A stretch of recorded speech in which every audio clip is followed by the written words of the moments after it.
দুনিয়াতে যত অদ্ভুত অদ্ভুত প্রশ্ন সব আপনি মুসা আলাহিস সাল্লামের মাথা থেকে পাবেন। বিভিন্ন বিষয়ে আল্লাহরে প্রশ্ন করতেন। সাইয়েদনা মুসা আলাহিস সাল্লাম আল্লাহরে বললেন, আল্লাহ আপনি আমার এমন একটা জিকির শিখাইয়া দেন যে জিকিরটার শব্দ আপনি আর আমি ছাড়া কেউ জানবে না।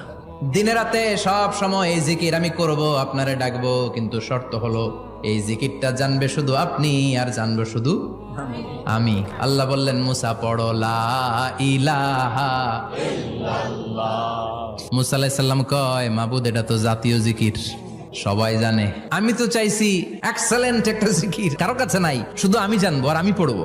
আল্লাহ বললেন, মুসা এই লা ইলাহাকে যদি এক পাল্লায় রেখে দাও, তাম বিশ্ব, সাত আকাশ, সাত জমিনটারে তুলে যদি তুমি আরেক পাল্লায় রেখে দাও, লা রাজাহাত কাফাতু লা ইলাহা ইল্লাল্লাহ, মুহূর্তের মধ্যে লা ইলাহার পাল্লা ভারী হয়ে যাবে।